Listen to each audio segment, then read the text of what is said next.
Hello friends and welcome back again. So हम October 2022 की chronology को पढ़ रहे थे, जिसमें हमने पार्ट 1 पढ़ लिया था। मासिक घटनाओं का सार संग्रह हम देख चुके थे। आज हम पढ़ेंगे प्रादेशिक परिदृश्य को। बीच वाले जो टॉपिक्स हैं जैसे कि अंतर्राष्ट्रीय, राष्ट्रीय, डिफेंस टेक्नोलॉजी और आर्थिक परिदृश्य, उनको हम प्रादेशिक परिदृश्य पढ़ने के बाद में पढ़ेंगे, क्योंकि कई लोगों के एग्ज़ाम्स हैं और एग्ज़ाम्स में क्योंकि स्टेट न्यूज़ से ज़्यादा क्वेश्चंस पूछे जाते हैं, तो हम पहले इसको कवर कर लेते हैं।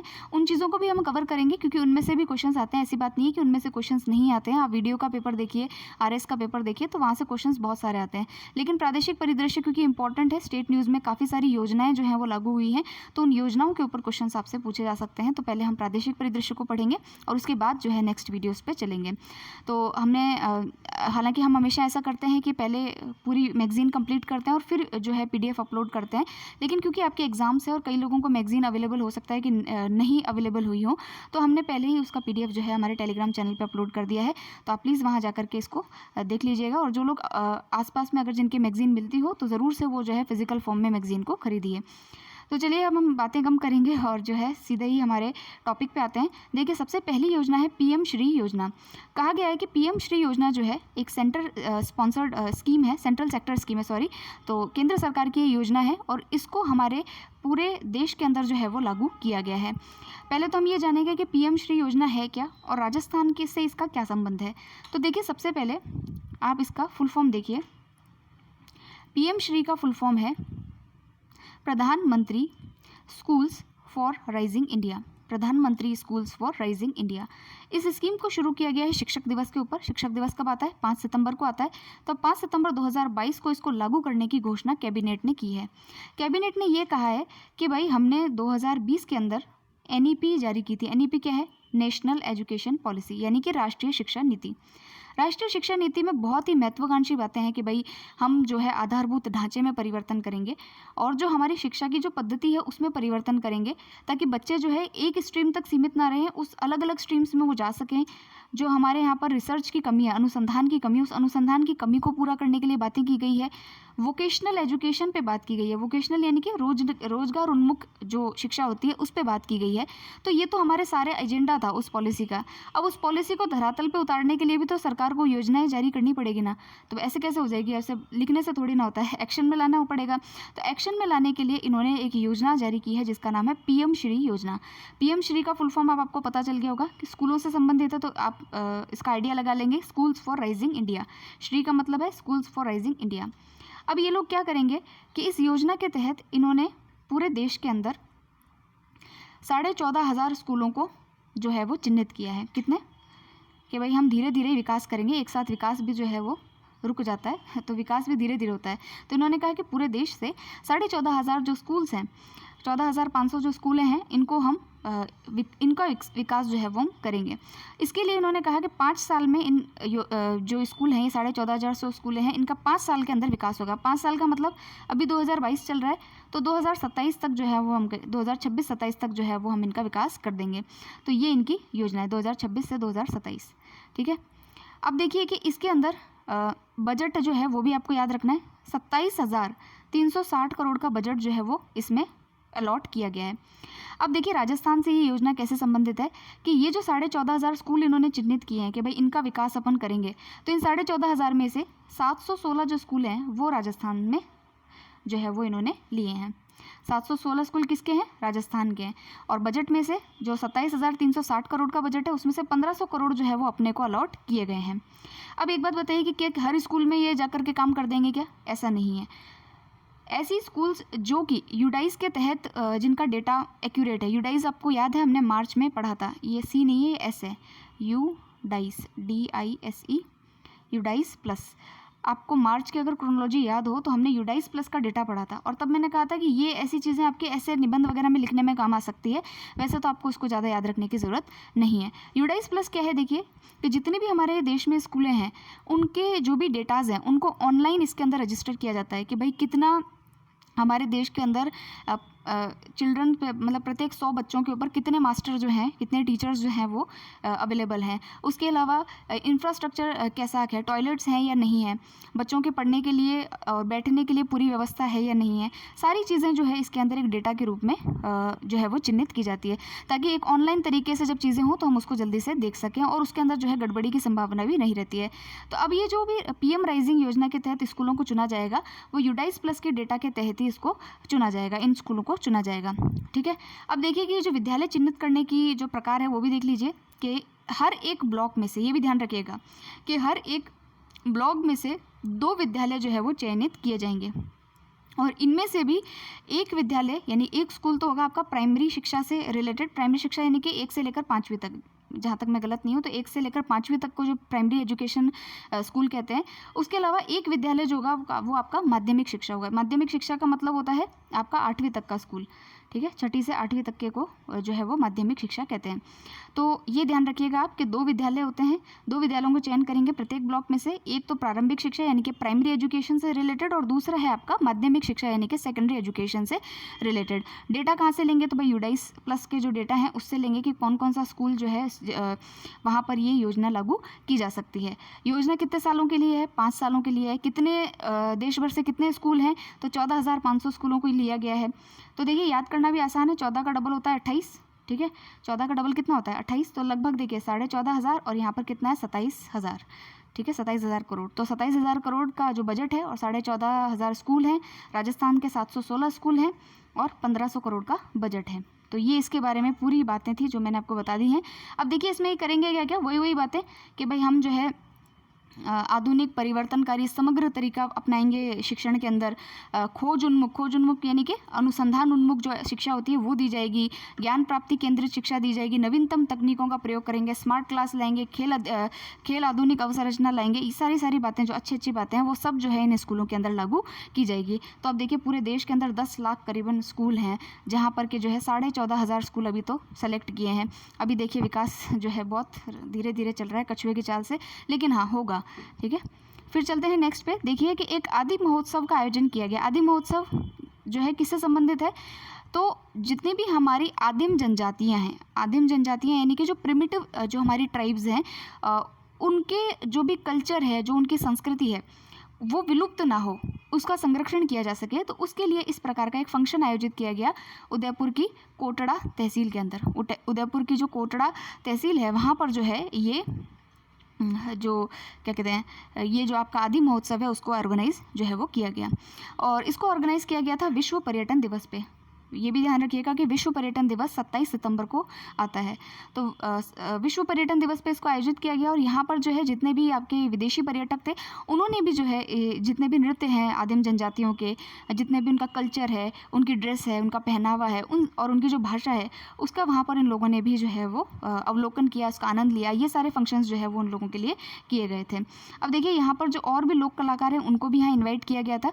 जैसे कि यहाँ देखिए पश्चिम बंगाल के जो है नटुआ नृत्य परफॉर्म किया गया, उड़ीसा का सिंगारी नृत्य, गुजरात का राठवा नृत्य, महाराष्ट्र का सोंगी मुखौटवा नृत्य और मध्य प्रदेश का गुटुम्ब बाजा नृत्य। अब देखिए ये नृत्य आपको अलग लग रहे होंगे कि अब तक तो हमने कुचिपुड़ी और भरतनाट्यम और इन्हीं को पढ़ा है, क्योंकि ये अलग हैं। इसलिए अलग हैं क्योंकि ये आदि महोत्सव है, यानी कि आदिम जो जनजातियां हैं उनके कल्चर के ये नृत्य हैं।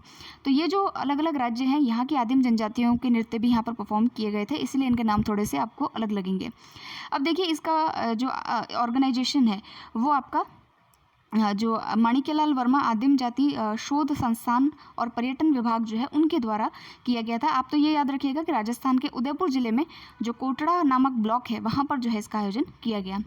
और उसके अलावा एक जो रंगायन नाम की एक क्या कहते हैं उसको पत्रिका है, उसको भी जो है यहाँ पर प्रकाशित किया गया इस महोत्सव के दौरान। और इस विशेषांक में देश भर की जितनी भी जनजातियाँ हैं उनकी कला और संस्कृति की जानकारी जो है इस पुस्तक के अंदर, रंगायन पुस्तक के अंदर दी गई। तो दोनों चीज़ें आपको ध्यान रहेगी। PM श्री योजना बहुत अच्छे से समझी हमने, उसका बजट याद रखिएगा, कब लॉन्च हुई, शिक्षक दिवस पे लॉन्च हुई, और उसके अलावा जो उसकी फीचर्स हैं कि भाई हर एक ब्लॉक से 2 स्कूलों को लेंगे, वो भी आप याद रखिएगा। फिर देखिएगा कि आदि महोत्सव कहाँ पर आयोजित किया गया, कोटड़ा उदयपुर में आयोजित किया गया, ये भी आपको ध्यान रखना है। अब चलते हैं नेक्स्ट योजना पर, जो कि एक तरीके से अपग्रेडेशन योजना है, कुछ इसमें नया कुछ नहीं है। कालीबाई भील मेधावी छात्रा स्कूटी योजना के अंदर जो शुल्क होता है उसके अंदर छूट को मंजूरी जो है वो राज्य सरकार के द्वारा दी गई है। तो देखिए, सबसे पहले तो हम योजना जान लेते हैं कि योजना आखिरकार कब आई थी। तो योजना 1 अप्रैल 2020 को जो है लागू की गई। और योजना में सिंपल सी बात यह है कि जितनी भी मेधावी लड़कियां हैं, जो इंटेलिजेंट गर्ल्स हैं, याद रखिएगा कि सिर्फ छात्राओं के लिए है, गर्ल्स के लिए है, तो उन्हीं को ही स्कूल जाना होता है और उन्हीं को ही स्कूटी चाहिए होती है, तो उन्हीं के लिए ही ये योजना है। तो यहाँ पर देखिए कि ये योजना जो है 1 अप्रैल 2020 को लागू की गई है। और इसके अंदर सरकार ने अभी क्या किया है, अच्छा एक चीज़ और, कि ये जो योजना है वो सभी गर्ल्स के लिए है, सभी वर्गों की गर्ल्स के लिए। आप ये मत समझिएगा कि भाई इसमें जो है किसी विशेष वर्ग को वरीयता दी गई है, ऐसा नहीं है। सभी जो गर्ल्स हैं उनको है, जैसे कि सभी वर्गों की। जैसे कि यहाँ देखिए कि जैसे कि एससी समुदाय से अगर कोई छात्रा आती हैं तो उनको सामाजिक न्याय और अधिकारिता विभाग के द्वारा इसके अंदर जोड़ा गया है। एसटी की अगर हैं तो जनजातीय क्षेत्रीय विकास विभाग इसको हैंडल करेगा। सामान्य वर्ग से जो आर्थिक पिछड़ा वर्ग ईडब्ल्यूएस से अगर वो है तो ईडब्ल्यूएस वर्ग जो है वो इसको हैंडल करेगा। और जो माध्यमिक शिक्षा विभाग है वो हैंडल करेगा। उसके अलावा जो अल्पसंख्यक अगर कोई है तो अल्पसंख्यक मामलात विभाग उसको देखेगा। विमुक्त घुमंतु और अर्ध घुमंतु समुदाय की छात्राओं के लिए सामाजिक न्याय एवं अधिकारिता विभाग जो है वो उसको हैंडल करेगा। यानी कि जितने भी विभाग हैं वो सारे के सारे इस योजना के लिए इंटीग्रेटेड होकर के, एकीकृत होकर के कार्य करेंगे। सरकार ने अभी क्या किया है कि देखिए, जो भी स्कूटी होती है उसमें जब भी उसको लिया जाता है तो उसमें कई सारे टैक्सेस, सरचार्ज वगैरह जो है वो लगते हैं। ग्रीन टैक्स लगता है, तो पंजीयन शुल्क भी लगता है। तो ये सारे शुल्क मिलाकर के 5300 रुपये का शुल्क होता है। तो सरकार ने जो है इस शुल्क को माफ़ कर दिया है। तो इस योजना के तहत जो भी स्कूटी ली जाएगी उसमें जो है ये शुल्क माफ़ कर दिया जाएगा। तो ये अपग्रेडेशन है इसके अंदर। योजना तो बहुत पुरानी है लेकिन ये इसमें अपग्रेड किया गया है। उसके अलावा देखिए, एक और योजना चल रही है, देवनारायण छात्रा स्कूटी वितरण योजना। इसमें से पहले ये योजना जो है, इसमें पहले से ही जो है वो कर में छूट जो है वो दी गई है, टैक्सेस में जो भी है वो एग्जम्पशन दिया गया है। तो आप ध्यान रखिएगा कि कालीबाई भील मेधावी छात्रा स्कूटी योजना जो है वो 2020 की योजना है। और इसमें अपग्रेडेशन ये है कि 5300 रुपये जो हमारे रजिस्ट्रेशन के और जो भी टैक्सेस के पैसे होते हैं उसमें सरकार ने जो है वो छूट दी है। अब चलते हैं एक अवार्ड के ऊपर। ये अवार्ड है राजस्थान के जो बाल वैज्ञानिक हैं उनको राष्ट्रीय स्तर पर यानी नेशनल लेवल पर उनको अवार्ड मिला है, उसको देख लेते हैं। सो फ्रेंड्स, ये जो इंस्पायर अवार्ड जो होते हैं ये 2009-10 में जो है इसको इंस्टीट्यूट किया गया था। और इसमें जो पूर्व राष्ट्रपति हमारे डॉक्टर एपीजे अब्दुल कलाम थे, तो उनकी प्रेरणा से जो है इसको इंस्टीट्यूट किया गया।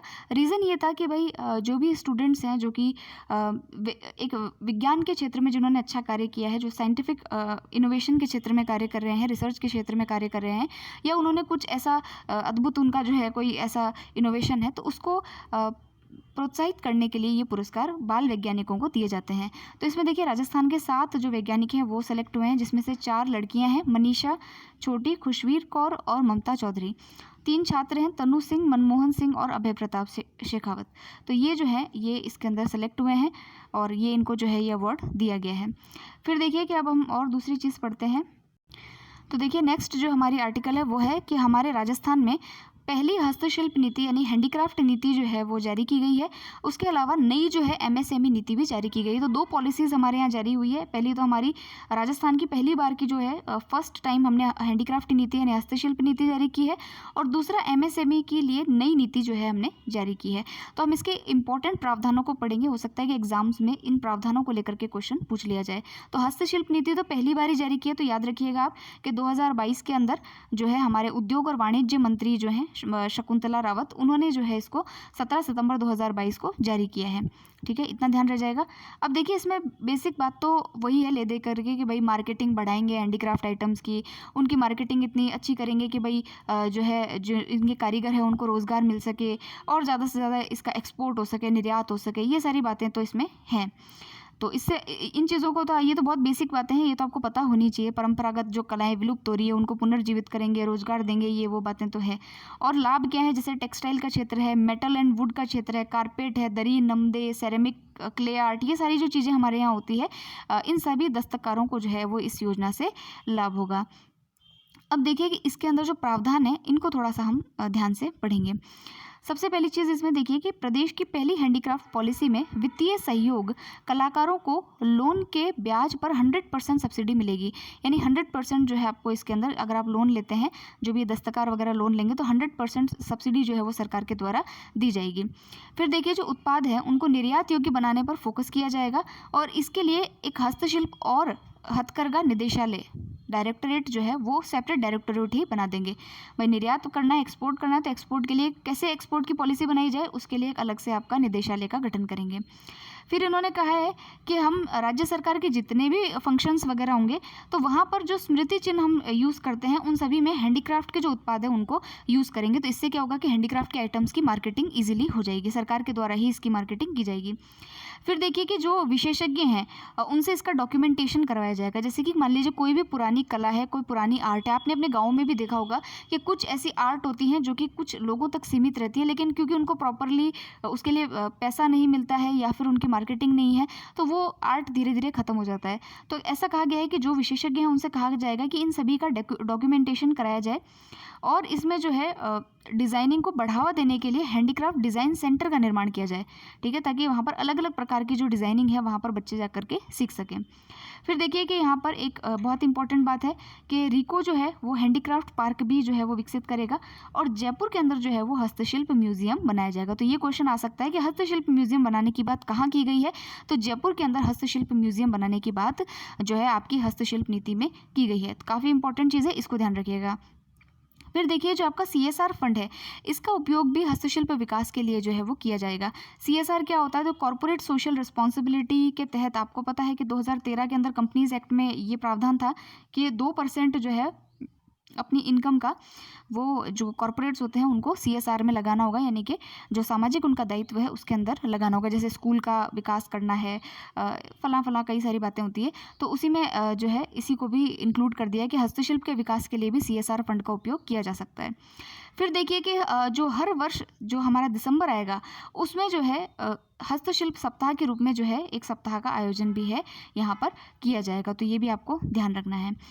तो ये सारी चीज़ें जो है इस पॉलिसी के अंदर है और कहा है कि 2026 तक जो है इस पॉलिसी को हम रखेंगे एज इट इज़, इस पॉलिसी को फॉलो करेंगे और 2026 के बाद में जो है हम इसका रिव्यू जो है वो करेंगे। तो आपको याद है कि जब हमने PM श्री योजना पढ़ी थी तो वो भी 5 साल यानी 2026-27 तक के लिए ही है और ये जो आपकी हस्तशिल्प नीति है ये भी 2026 के लिए ही है। तो दोनों चीज़ों का आपको ध्यान रखना है। अब देखते हैं कि नई MSME नीति के अंदर क्या कहा गया। अब ये फर्स्ट MSME नीति नहीं है, ध्यान रखिएगा। MSME के लिए ये नई नीति है, इससे पुरानी जो नीति है वो ऑब्सोलीट हो चुकी है, नई नीति जो है वो बताई गई है। अब देखते हैं कि इसमें क्या क्या बातें जो है क्या क्या प्रावधान किए गए हैं। तो देखिए फ्रेंड्स इसके अंदर कुछ ज़्यादा विशेष बातें नहीं है। इन्होंने कहा है कि देखिए कि हमको जो है 10,000 करोड़ का हम निवेश करेंगे और 20,000 नई जो है MSME इकाइयाँ यूनिट्स जो है वो हमको स्थापित करनी है, ये सरकार का उद्देश्य है। फिर सरकार कहती है कि ज़ीरो डिफेक्ट और ज़ीरो इफेक्ट यानी शून्य दोष शून्य प्रभाव प्रमाणन प्राप्त करने वाली जो MSMEs हैं 9,000 ऐसी MSMEs हैं जिनको की जो है उद्यमों की सुविधा जो है वो हम प्रदान करेंगे। उसके अलावा इन्होंने ये कहा है कि जो भूमि है, बुनियादी सुविधाएं हैं, इंफ्रास्ट्रक्चर डेवलपमेंट है, उसके लिए भी जो है उद्योगों को जो है वो क्या कहते हैं प्रोत्साहन जो है वो दिया जाएगा। फिर ये सारी जो चीज़ें हैं ये तो बहुत ही बेसिक हैं कि भाई हम महिलाओं उद्यमियों के लिए भी, महिला उद्यमियों के लिए, अनुसूचित जाति जनजाति निःशक्त के लिए भी जो है वो प्रावधान करेंगे, ये सब कॉमन है। अब यहाँ पर देखिए कि राजस्थान सूक्ष्म लघु एवं जो हमारा ये मध्यम उद्यम 2019 का जो अधिनियम है इसको राजस्थान सरकार ने 2019 में बनाया था और इन्होंने कहा था कि MSME जो इकाइयाँ बनती है, एस्टैब्लिश होती हैं, उनकी स्थापना और उनका जो प्रवर्तन है उसके अनुमोदन और निरीक्षण में हम 3 वर्ष की जो है वो छूट प्रदान करते हैं। भाई आप आराम से अपनी यूनिट को स्थापित कीजिए, बाद में सरकार 3 वर्ष तक जब आप स्टेबल हो जाएंगे, एस्टैब्लिश हो जाएंगे, उसके बाद में जो है सरकार आपसे जो है निरीक्षण और जो भी अनुमोदन के कार्य है वो करवाएगी। अभी उस टाइम पीरियड को उन्होंने 3 वर्ष से बढ़ा करके 5 वर्ष का कर दिया है ताकि MSME उद्योग और ग्रो हो सके और इनका जो है वो इस्टेब्लिशमेंट हो सके। MSME के लिए देखिए फ्रेंड्स बहुत सारी जो है वो पहले से पोर्टल्स योजनाएं चली आ रही हैं, जैसे कि आपने मुद्रा स्कीम भी पढ़ी होगी जिसमें कि शिशु, तरुण और वो जो है लघु वित्त जो होता है वो उपलब्ध करवाया जाता है, लोन की सुविधा प्रोवाइड की जाती है। तो ये सारी योजनाएं MSME उद्योग को बढ़ाने के लिए, क्योंकि MSME उद्योग से कई सारे जो लोग हैं उनको रोज़गार जो है वो प्राप्त होता है। सो अब नेक्स्ट पे चलते हैं। नेक्स्ट है हमारा उद्योग मंत्री ने उद्योग रत्न और निर्यात पुरस्कारों का जो है वो वितरण किया है। सो ये जो अवार्ड है ये हमारे उद्योग और वाणिज्य मंत्री शकुंतला रावत के द्वारा जयपुर में एक कार्यक्रम में दिए गए थे और इसमें 29 निर्यातकों को और 13 उद्यमियों को जो है वो ये अवार्ड दिया गया। तो निर्यातकों को तो निर्यात प्रोत्साहन पुरस्कार मिला और उद्यमियों को जो है उद्योग रत्न पुरस्कार दिया गया। अब सबके नाम आपको ना तो पढ़ने हैं ना इसमें दिए हैं। जो 2 नाम दिए हैं उनको मैं बता देती हूँ कि राजस्थान हस्तशिल्प रत्न पुरस्कार बाबूलाल मारोटिया जो जयपुर से हैं उनको दिया गया है और राजस्थान बुनकर रत्न पुरस्कार गंगा सिंह गौतम जो दौसा से हैं उनको दिया गया है। तो ये दोनों चीज़ें आप देख लीजिएगा यहाँ पर। फिर इसमें राजस्थान जो इन्वेस्ट समिट है उसके अंदर भी काफ़ी जो MOUs पे साइन हुए हैं। 14,000 करोड़ के निवेश का जो एक MOU है उस पर हस्ताक्षर किए गए हैं। तो ये इन्वेस्ट राजस्थान समिट हम आगे और पढ़ेंगे। चलिए आगे चलते हैं। वो है आपका नेक्स्ट आपका है राष्ट्रीय रक्षा MSME सम्मेलन और प्रदर्शनी। तो ये क्या है इसको देख लेते हैं। सो फ्रेंड्स इसको आप थोड़ा सा ध्यान से पढ़िएगा कि ये जो सम्मेलन है इसका पूरा नाम है राष्ट्रीय रक्षा MSME सम्मेलन। ठीक है, तो माइक्रो स्मॉल और मीडियम एंटरप्राइजेज जो कि आपके रक्षा क्षेत्र से संबंधित चीज़ों के लिए कार्य कर रहे हैं उनको लेकर के ये सम्मेलन आयोजित किया गया था और ये कोटा में आयोजित किया। तो सबसे पहली चीज़ तो यही है कि राष्ट्रीय रक्षा MSME सम्मेलन कहाँ आयोजित किया गया, तो आपको पता होना चाहिए कोटा में। तो इतना कोई सोचेगा ही नहीं कि भाई कोटा में होगा, हम पहले ये सोचते हैं भाई जयपुर में होगा, तो ये नहीं, यहाँ पर नहीं हुआ है। कहाँ हुआ है? कोटा में जो दशहरा मैदान है वहाँ इसको आयोजित किया गया है। और जो हमारे लोकसभा अध्यक्ष हैं ओम बिरला प्लस जो हमारे राज्य के जो रक्षा मंत्री है, रक्षा राज्य मंत्री हैं अजय भट्ट, उनके द्वारा जो है इसका उद्घाटन या जो भी कह सकते हैं वो उद्घाटन जो है इनॉग्रेशन जो है वो किया गया था। दोनों चीज़ें काम की है आपके लिए। फिर देखिए यहाँ पर पहली बार ऐसा हो रहा है कि पहली बार कोई डिफेंस कॉन्क्लेव जो है हमारे राजस्थान में आयोजित किया गया। ठीक है, तो पहली बार जो है किसी रक्षा उपकरण जो आपके होते हैं डिफेंस उपकरण वेपन्स जो होते हैं उनका कॉन्क्लेव राजस्थान में आयोजित किया गया। तो यहाँ पर देखिए ड्रोन्स का लाइट शो किया गया था और लाइव कॉन्सर्ट जो है वो भी आयोजित किया गया। अब यहाँ पर देखिए जो रक्षा यानी डिफेंस के क्षेत्र में काम करने वाली कंपनीज़ हैं, जो स्टार्टअप्स हैं, उनको यहाँ पर इनवाइट किया गया था और उनका जो कार्य है उनको यहाँ पर प्रदर्शित किया गया। उसके अलावा देखिए रक्षा क्षेत्र में यूज़ होने वाले T90 BMP-2 tank, artillery gun, विभिन्न प्रकार के स्नाइपर, मशीन गन, सैन्य पुल सहित रक्षा उपकरण जो है वो भी यहाँ पर प्रदर्शित किए गए। तो सम्मेलन और प्रदर्शनी में आखिरकार होता क्या है, तो ये क्योंकि रक्षा से संबंधित प्रदर्शनी थी तो यहाँ पर जो हमारे डिफेंस से रिलेटेड जितने भी टाइप्स के आइटम्स थे या वेपन्स थे, आइटम नहीं कहेंगे वेपन्स थे, उनको यहाँ पर जो है वो शो किया गया था। तो ये ध्यान रखिएगा कि इसका आयोजन कहाँ किया गया, तो इसका आयोजन किया गया था कोटा के अंदर। अब देखिए एक और योजना हमको पढ़नी है, PM श्री योजना हमने पढ़ी ली।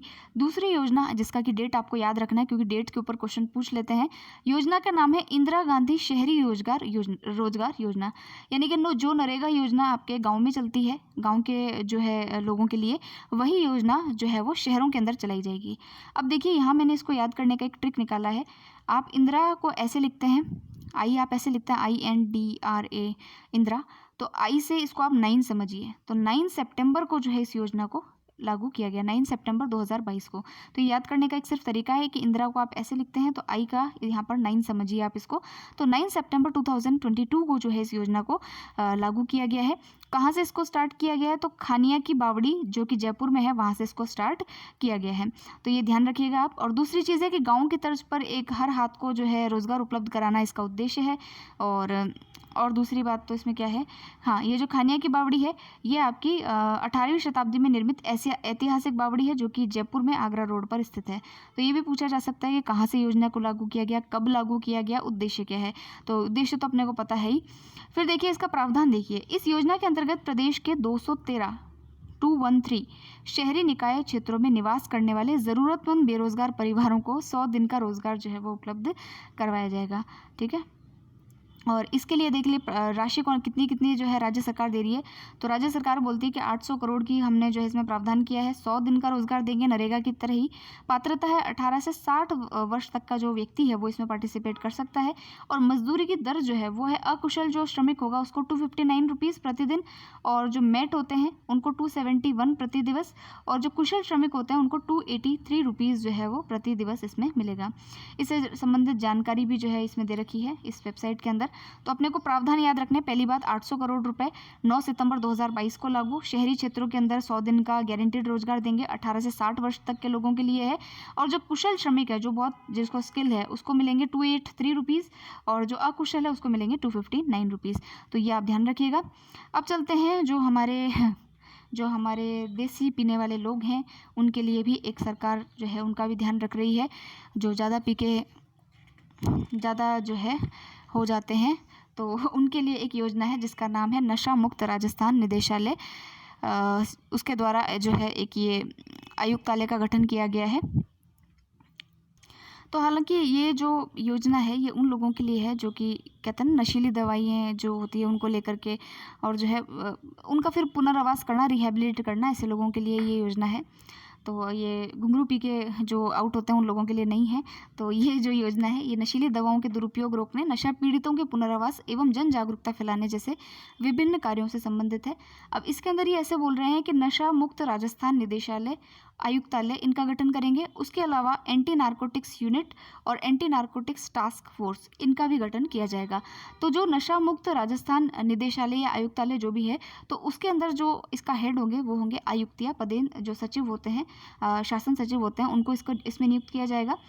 एंटी नारकोटिक्स टास्क फोर्स होगी, उसमें 10 सदस्यीय टास्क फोर्स का गठन होगा जिसके की हेड जो होंगे वो आपके मुख्य सचिव यानी कि चीफ सेक्रेटरी होंगे। फिर जो एंटी नारकोटिक्स यूनिट होगी उसका गठन जो है एसओजी में महानिरीक्षक पुलिस की अध्यक्षता में जो है वो किया जाएगा। तो ये तीनों जो चीज़ें हैं वो आपको इसमें ध्यान रखनी है। फिर देखिए नेक्स्ट है हमारी एक और योजना जो कि पहले से चली आ रही है जिसका नाम है आपका राजीव गांधी जल संचय योजना। इसका सेकंड चरण जो है उसको स्टार्ट किया गया है और इसका सेकंड चरण जो है वो सितंबर 2022 के अंदर स्टार्ट किया गया है।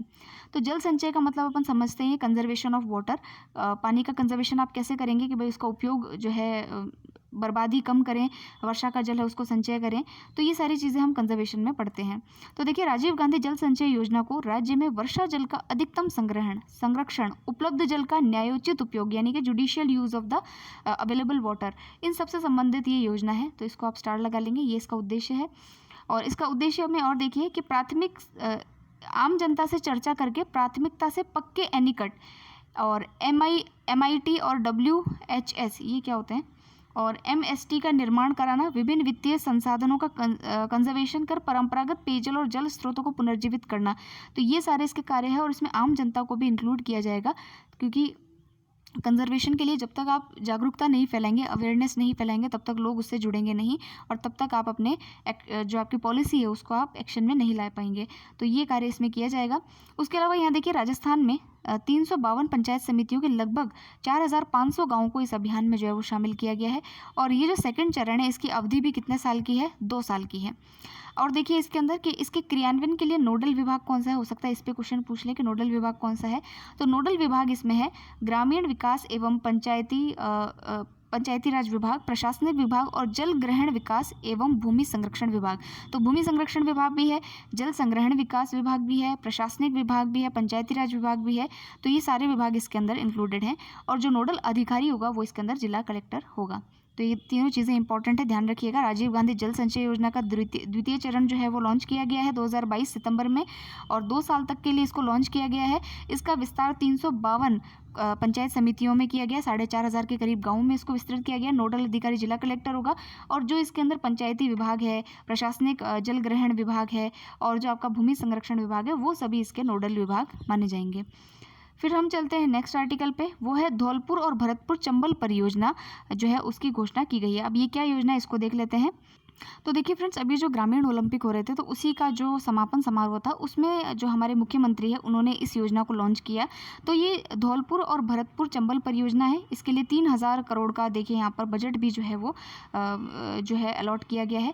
और इसमें इन्होंने ये कहा है कि भाई जो हमारे सिंचाई जल है और जो पेयजल की समस्या है ग्रामीण क्षेत्रों में, शहरी क्षेत्रों में, वो इस जो है चंबल जो परियोजना है इससे हम इसको दूर करेंगे।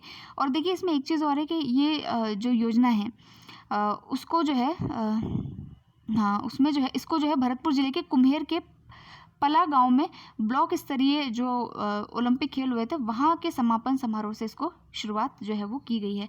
तो भरतपुर ज़िले का जो कुम्हेर नामक स्थान है वहाँ से इस परियोजना को जो है वो स्टार्ट किया गया है। तो ये भी हमको थोड़ा ध्यान रखना है। फिर देखिए राजस्थान के जो 2 शिक्षक हैं उनको अभी शिक्षक दिवस क्योंकि 5 सितंबर को गया था तो उसको राष्ट्रीय पुरस्कार से सम्मानित किया गया है। तो पहले तो हैं दुर्गाराम मुवाल जो कि उदयपुर से हैं और दूसरे हैं आपकी सुश्री सुनीता गुलाटी, तो ये बीकानेर से हैं। तो ये मूक बधिर जो विद्यालय हैं बीकानेर का, वहाँ जो है ये एक स्पेशल टीचर के रूप में कार्य करती हैं। अब देखिए जो ये टीचर्स को अवार्ड मिलता है उसमें 50,000 की राशि, चेक और का जो चेक होता है वो, और प्रमाण पत्र जो है वो प्रदान किया जाता है। तो नाम ध्यान रख लीजिएगा, दुर्गाराम मोवाल और सुनीता गुलाटी। फिर देखिए एक मिशन के बारे में पढ़ते हैं। मिशन का नाम है मिशन बुनियाद। ठीक है, नाम ध्यान रखिएगा, मिशन बुनियाद। और हो सकता है कि इसका नाम सुन करके आइडिया एकदम से ना आए कि भाई किससे संबंधित है।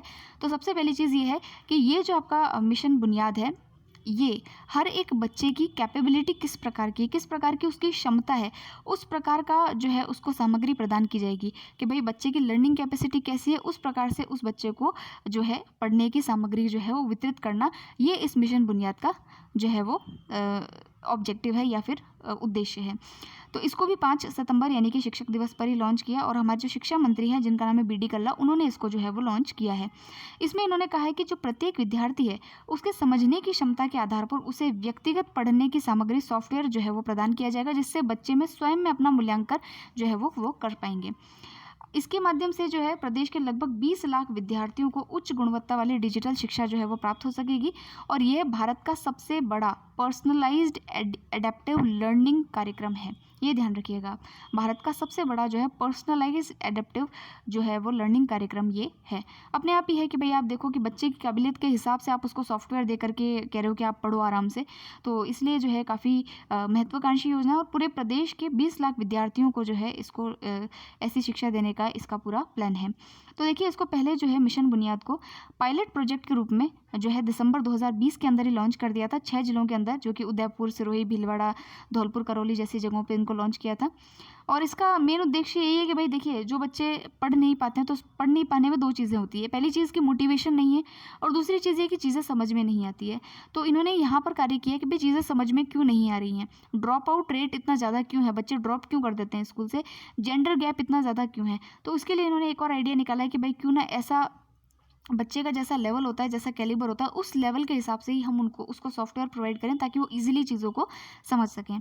अब देखिए इसमें काफ़ी सारे जो इंस्टीट्यूशंस हैं वो भी काम कर रहे हैं, जैसे कि चिल्ड्रन इन्वेस्टमेंट फंड फाउंडेशन है, कैवल्य एजुकेशन फाउंडेशन है, पीरामल फाउंडेशन, जीडीआई पार्टनर्स, ये सारे प्राइवेट इंस्टीट्यूशंस हैं जो कि इसके अंदर पार्टिसिपेट कर रहे हैं। तो आप इतना नाम याद नहीं रखना है आपको, आप सीधा सा ये याद रखिएगा कि मिशन बुनियाद का उद्देश्य क्या है।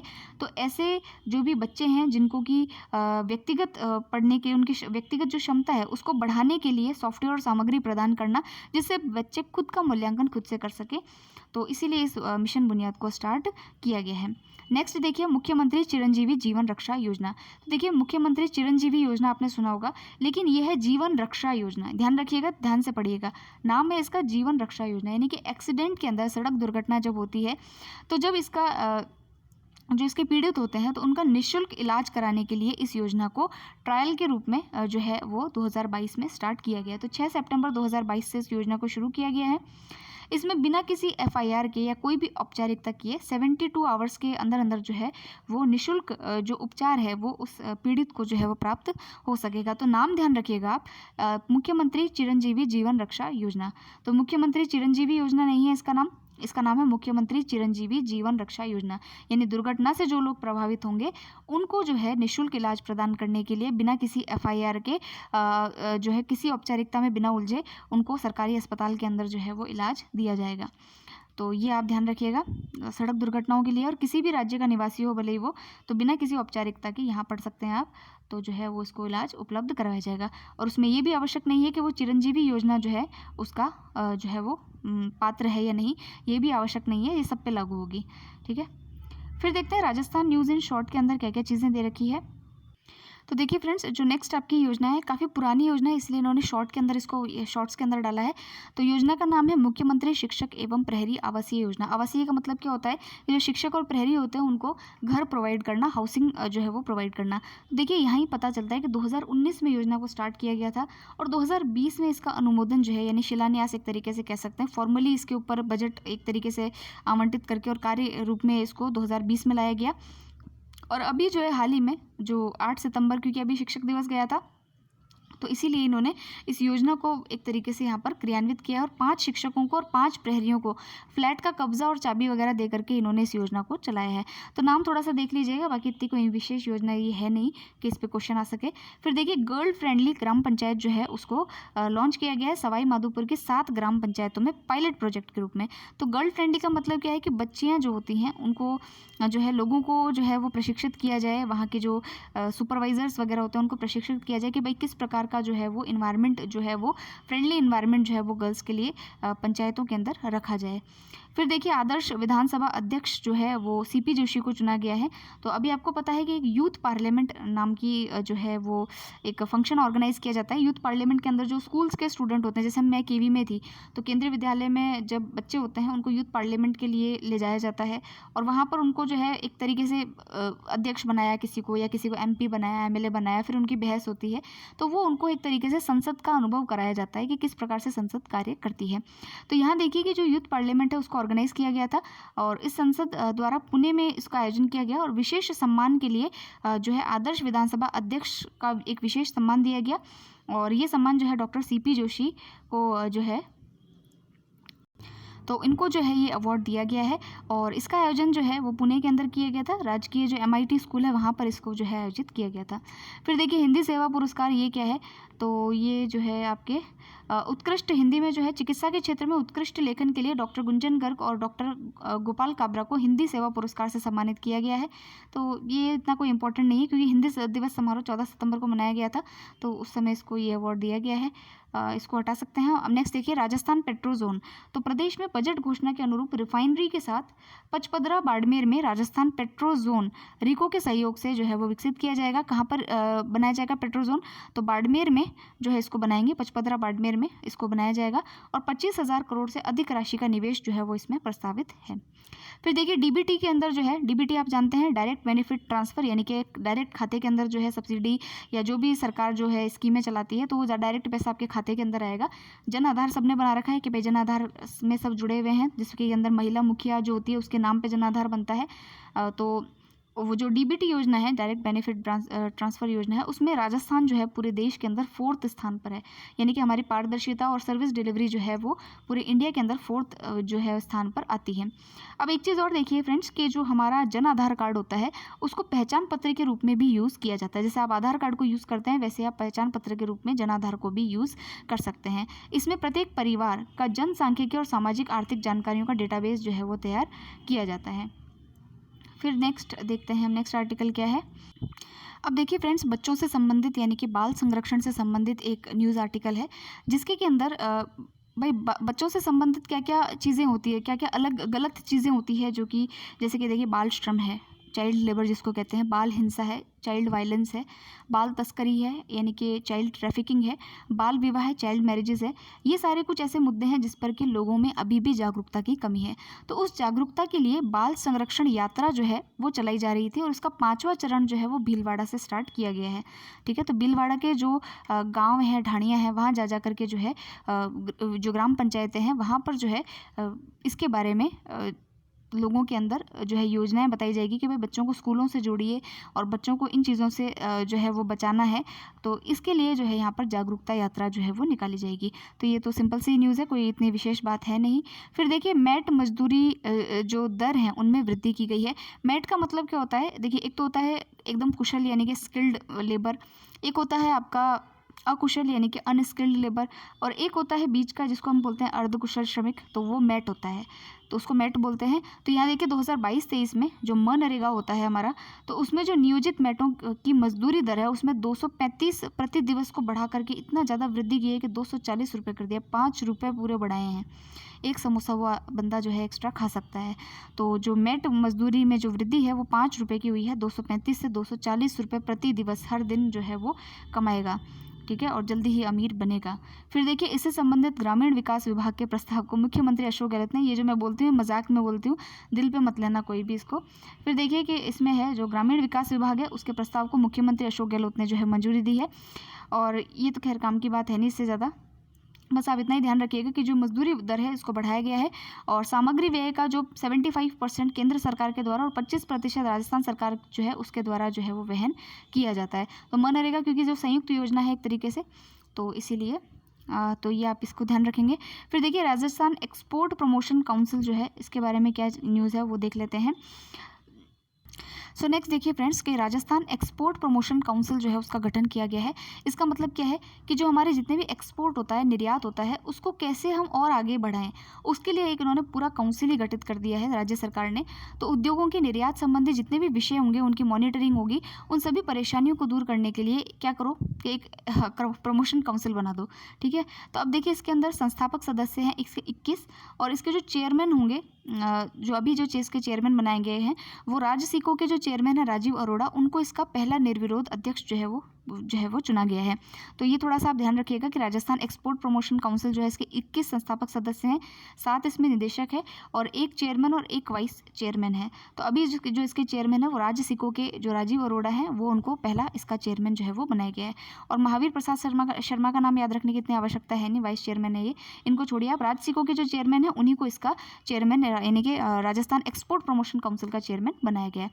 फिर देखिए कि आपने अमेजॉन फ्लिपकार्ट से तो बहुत सारी खरीदारी की होगी, तो वहाँ पर देखिए जो हमारे राज्य का जो सहकारी उपभोक्ता भंडार है, कोऑपरेटिव जो ये होते हैं भंडार जहाँ से अपन ये मसाले वगैरह लाते हैं, तो कानफेड के जितने भी उत्पाद हैं जैसे कि मिर्च है, मसाले हैं, धनिया पाउडर है, जो राज्य के जो हमारे जो ये सहकारी मंडियों में मिलते हैं उनको अब इन ई-कॉमर्स प्लेटफॉर्म्स पर बेचा जाएगा। और किस ब्रांड के नाम से बेचा जाएगा, तो उसका ब्रांड का नाम होगा उपहार।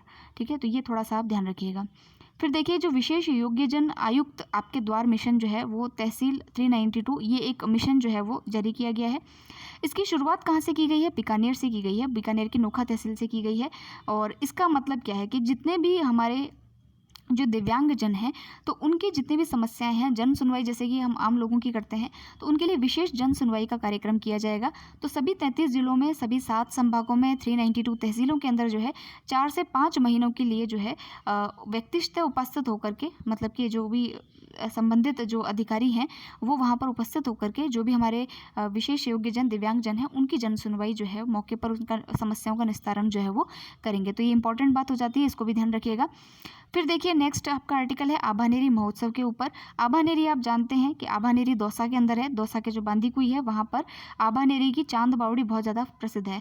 तो चांद बावड़ी को बनाने वाले जो है मिहिर भोज थे, गुर्जर प्रतिहार वंश के राजा थे मिहिर भोज, उन्होंने इसको बनवाया था और उनका नाम एक उपनाम चांद था, इसलिए इसको चांद बावड़ी कहा जाता है। यहाँ पर अभी आभानेरी फेस्टिवल 27 से 28 सितंबर जो पर्यटन दिवस आता है ना, उसी पर जो है इसको यहाँ पर आयोजित किया गया। तो आभानेरी के बारे में थोड़ा सा आप ध्यान रखिएगा, बस इतना ही जानना है इसमें। फिर देखते हैं अनुजा निगम पोर्टल का जो है वो शुभारंभ किया गया है। अनुजा का फुल फॉर्म क्या है कि आपके राजस्थान अनुसूचित जाति जनजाति वित्त एवं सहकारी विकास निगम लिमिटेड।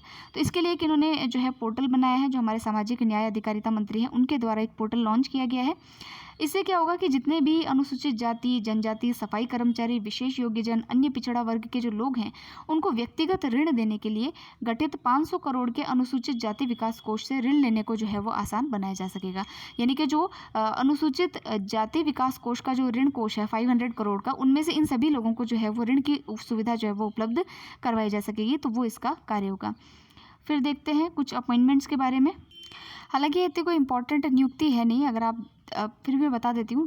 डूंगर राम गेदर जो है इनको शिल्प एवं माटी कला बोर्ड का, ये पहले तो मनोनीत जो है अध्यक्ष थे, अभी इनको जो है अध्यक्ष जो है बोर्ड के अध्यक्ष के रूप में जो है वो चुना गया है। फिर आप इसको और देख लीजिएगा, ये इतना इंपॉर्टेंट नहीं है। फिर देखिए तस्नीम मेहजबीन जो है इन्होंने यूनाइटेड किंगडम के जो मैनचेस्टर है वहाँ पर वन यंग वर्ल्ड समिट में राजस्थान की ओर से जो है वो भाग लिया और इसमें भाग लेने वाली राजस्थान से एकमात्र जो है वो सदस्य थी। तो ये बोहरा समुदाय से आती हैं और जो इनका कार्य है वो लीडरशिप का कार्य है, नवाचार के कार्य हैं, उन्होंने उसमें जो है इन्होंने कार्य किया है। और ये जो वन यंग वर्ल्ड समिट जो है इसका आयोजन अभी सितंबर के अंदर जो है आयोजित किया गया था और काफ़ी सारे जो देश हैं 201 देशों के जो लोग हैं उन्होंने इसमें पार्टिसिपेट किया था और राजस्थान से जो है तस्नीम मेहजबीन जो है वो इसमें पार्टिसिपेट उन्होंने किया है। फिर देखिए उपराष्ट्रीय पल्स पोलियो अभियान का द्वितीय चरण, तो ये क्या है, तो देखिए जो है द्वितीय चरण में प्रदेश के 21 जिलों में 18 सितंबर को संचालित इसको करेंगे। 69 लाख से अधिक बच्चों को 2 बूंद जिंदगी की पोलियो ड्रॉप्स जो है वो पिलाई जाएगी। इसमें देखिए कि जो इस वर्ष के प्रथम चरण में 4 जिलों अलवर, बाड़मेर, भरतपुर और जोधपुर को पोलियो अभियान आयोजित कर जन्म से 5 साल तक के बच्चों को पोलियो खुराक जो है वो पिलाई जाएगी। तो पोलियो खुराक से संबंधित है। फिर देखिए इसमें जो है कुछ एक ही न्यूज़ बची हैं, फिर हमारा ये जो वीडियो है वो कंप्लीट हो जाएगा। तो देखिए कुछ एक मज़ेदार से आंकड़े हैं इसमें। यहाँ पर देखिए कि जो मुख्य निर्वाचन अधिकारी है हमारे इलेक्शन कमिश्नर हैं, उन्होंने एक जो है वरिष्ठ मतदाता का एक सत्यापन करवाया था, यानी कि जितने भी 100 या 100 साल से ऊपर के जो लोग हैं इतने वोटर्स कितने हैं। तो यहाँ देखिए कि करीबन 14,000 के करीब, 15,000 मान लीजिए मतदाता जो हैं वो 100 या 100 से ऊपर के हैं। और इसमें से सबसे ज़्यादा मतदाता जो है वो आपके झुंझुनू जिले के अंदर है और सबसे कम जो है वो 12 जिले के अंदर है। तो एक अच्छा इंटरेस्टिंग फैक्ट है। फिर देखिए कि राजस्थान में जो है फिर देखिए यहाँ पर और कुछ इंपॉर्टेंट न्यूज़ यहाँ पर मुझे लग नहीं रही है। यहाँ पर देखिए आम लोगों में प्रदेश में निवेश आकर्षित करने वाली विभिन्न सरकारी योजनाओं के बारे में जो जागरूकता फैलाने के लिए इन्वेस्ट राजस्थान क्विज जो है वो उसका आयोजन जो है 25 सितंबर को किया गया है। बस इतनी इसमें काम की बात थी। फिर उत्तर प्रदेश से संबंधित कुछ खबरें हैं वो देख लेते हैं। अमृत सरोवर योजना जो है उसमें उत्तर प्रदेश जो है वो टॉप पर आता है। अमृत सरोवर का मतलब क्या है? सिर्फ वही जो अपन ने पहले पढ़ा था राजीव गांधी जल संचयन योजना की तरह ही अमृत सरोवर योजना है कि जो जल है उसका संरक्षण और चयन करना। तो भारत सरकार ने इसको स्टार्ट किया था और देश में पहले स्थान पर उत्तर प्रदेश है इसमें। और अगर राजस्थान की बात करें तो राजस्थान इसमें चौथे स्थान पर आता है, इसलिए मैंने इसको पढ़ाया है। और देखिए इसके अंदर क्या खास खबर है। फिर देखिए 49 नंबर पेजेस पर भी जो चीज़ें दे रखी है वो भी उत्तर प्रदेश से संबंधित है। जैसे कि वहाँ की फतेहगढ़ सेंट्रल जेल जो है उसको ईट राइट सर्टिफिकेट दिया गया है उत्तर प्रदेश की। और उसके अलावा जो अयोध्या है वहाँ पर लता मंगेशकर चौक का लोकार्पण किया गया है। तो ये कुछ इतनी इंपॉर्टेंट न्यूज़ नहीं है, तो आप एक बार उसको देख लीजिएगा। जैसे कि लता मंगेशकर चौक है उसका ध्यान रखिएगा कि भाई अयोध्या के अंदर उसको लॉन्च किया गया है। और उसके अलावा जो है हाँ उसके अलावा तो इसमें कुछ विशेष बात है नहीं। तो फ्रेंड्स ये था हमारा आज का वीडियो जिसके अंदर हमने प्रादेशिक परिदृश्य को पढ़ा है। और नेक्स्ट वाला जो वीडियो होगा उसके अंदर हम फिर से फर्स्ट वाले वीडियो यानी कि अंतर्राष्ट्रीय परिदृश्य यानी कि इंटरनेशनल न्यूज़, उसके बाद हम राष्ट्रीय खबरें और उसके बाद में हम जो है अपना जो क्रम है उसको जो है वो इंक्लूड करेंगे। तो 45 मिनट का वीडियो हो गया है क्योंकि मैंने धीरे बोला इसीलिए मैं फ़ास्ट बोलती थी थोड़ा। लेकिन ठीक है आपको भी जो है समझ में आना चाहिए, उद्देश्य तो यही है। तो आराम से पढ़िए, इजी गोइंग पढ़िए, आपके एग्ज़ाम्स हैं। ऑल द वेरी बेस्ट जिन लोगों के भी पेपर्स हैं। और कूल डाउन रहिएगा, काम रहिएगा। जितना काम कंपोज होकर के जाएंगे पेपर उतना अच्छा जाएगा, क्योंकि पढ़ाई तो आपको जितनी पढ़नी थी आपने पढ़ी ही है, मेहनत तो वो की वही की है। तो कोई फांसी नहीं लगाएगा आपको वहाँ पर। मस्त होके जाइएगा, अच्छे से पेपर करिएगा। तो हम नेक्स्ट वीडियो में मिलते हैं। So thank you very much for listening.